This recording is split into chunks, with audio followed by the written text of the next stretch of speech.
Aku welcome kabeh. Proyek karo sampean sistem guru markets. Kita miwiti karo informasi ringkesan babagan perusahaan. Yen perlu, sampean bisa nyeleh mandek. Sampean bisa ndeleng kabeh paramter perusahaan kanthi rinci. Kita bakal katon ing pratandha utama perusahaan Tredub Inc. ticker DU. Review iki digawe nggunakake informasi saiki wiwit 27 Maret 2025. Miturut klasifikasi guru, markets perusahaan Tredub Inc. kalebu subkategori. Klotes, 87 organisasi njupuk bagian ing comparison, iki banget wakil.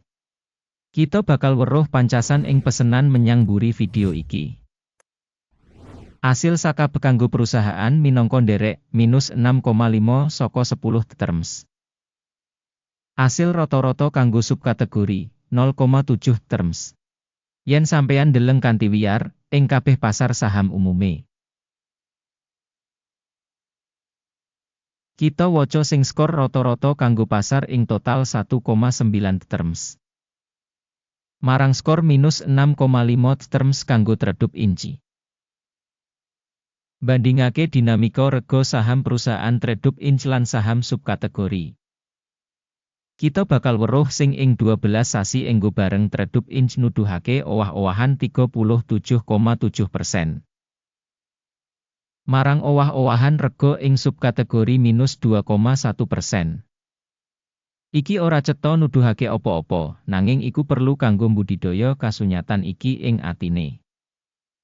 Kapitalisasi pasar perusahaan Tredub Inc. punika $31 sen miliar. Kanthi kapitalisasi pasar subkategori $526 miliar.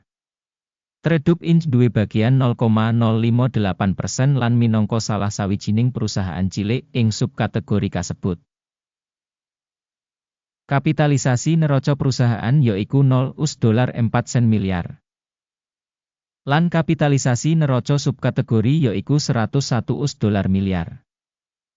Tredub Inc. iku pukul 0,35%. Kanthi bandingake saham kapitalisasi pasar lan neraca sing dikuasani, kita bisa ndeleng ing ngisor iki. Nuduhake Tredub Inc. ing subkategori nalika netepake nilai pasar 0,058%. Kapitalisasi neraca punika 0,035%. Sing 40% kurang saka bagian kapitalisasi pasar. Taksiran saham perusahaan saka pasar lan kapitalisasi neraca subkategori. minus 1 poin. Utang perusahaan analisa jumlah kanggo $3,7 miliar. Utang kanggo buku kapitalisasi akun kanggo 92,5% saka ibu kutha perusahaan. Asil ing tingkat saka kewajiban finansial perusahaan, minus 1 titik. Rasio rega pasar perusahaan kanggo laba cocok karo 0. Kanthi rata-rata kanggo subkategori 23,4. Sing luwih elek tinimbang ing subkategori. Taksiran rega pasar perusahaan kanggo media WI ing comparison karo perusahaan ing subkategori, banget minus 2 terms. Media WI kanggo pungkasan 12 sasi iki minus $77 mayuta-yuta. Pangentukan mangsa kanggo sabanjur 12 sasi ora dingerteni. Lan iki kanggo perusahaan. Taksiran bati mangsa sing diprediksi dibandingake karo perusahaan ing subkategori, minus 1 poin. Rasio rega kanggo revenue perusahaan yaiku 1. Rata-rata ing subkategori yaiku 1,4, yaiku 29% luwih murah tinimbang ing subkategori. Taksiran pratandha saka nilai pasar kanggo revenue ing comparison karo pratandha ing subkategori, apik 0,5 terms. Revenue kanggo pungkasan 12 sasi ana $300 mayuta-yuta. Revenue mangsa kanggo sabanjur 12 sasi ora dingerteni. Lan iki banget kanggo perusahaan. Taksiran prakiraan indikator revenue mangsa dibandingake karo pratandha ing subkategori, minus 1 titik. Wates dodolan minus 25,7%, karo rata-rata kanggo subkategori 5,8%. Prabdan antarane rata-rata subkategori lan kinerja perusahaan punika 31,5%. Taksiran bati dodolan dibandingake karo indikator perusahaan ing subkategori, lumayan, minus 0,5 poin. Saham perusahaan miturut nomor personel ing subkategori punika 0,096%. Iki 66% tambah ing kapitalisasi pasar nuduhake. Lan kasunyatan iki nuduhake beda antarane nilai pasar perusahaan Trade Inc. paling kemungkinan menyang underestimation. Jumlah ibu kutha kanggo saben pegawai perusahaan punika $188.000. Lan kanggo subkategori iku $307.000. Prabdan antarane rata-rata subkategori lan kinerja organisasi punika 38,8%. Taksiran jumlah ibu kutha pasar saben pegawai dibandingake karo pratandha perusahaan ing subkategori, apik, 0,5 terms.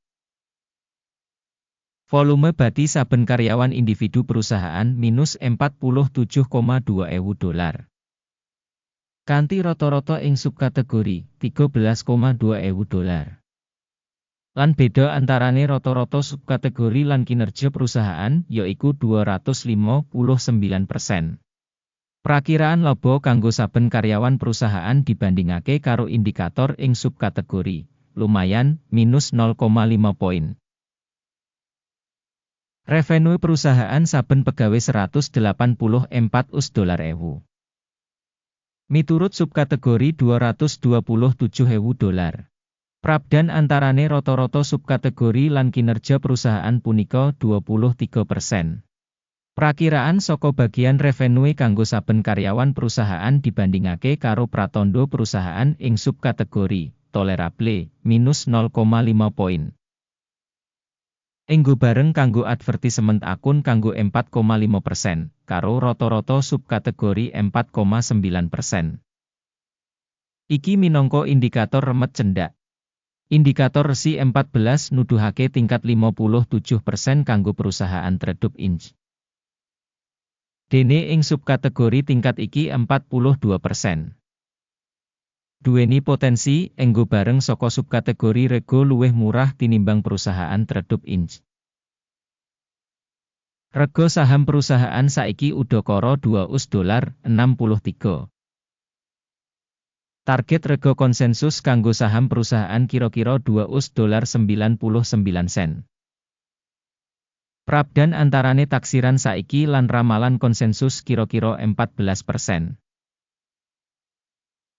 Ayo kang katon ing tabel pesenan, kang kasedya kanggo sampeyan, link ing komentar pinnet. Tabel pesenan ngemot pancen kabeh pancasan publikly digawe mangsa iki, dening informasi lan sistem referensi guru, markets. Akses menyang meja pesenan pancen free lan buka, link ing komentar pinnet. Minangka asil saka valuasi sekuritase Trade Inc. Sistem evaluasi informasi lan referensi guru, markets kaputusan wis digawe. Buka pesenan kanggo tiba ing rega $2.64 saben saham. Pesenan iki dibuka amarga kasunyatan sing perusahaan wis relatif kurang. Pambiji perusahaan ditindakake adhedhasar metode penilaian, indeks AKIM. Jupuk bati disetel ing 1,79. Mandeg mundut disetel ing pukul 3.49. Yen pesenan ora ditutup kanthi njupuk bati utawa mandeg mundut. Banjur pesenan ditutup kanthi mandiri ing pungkasan dagang tanggal 26 April 2025.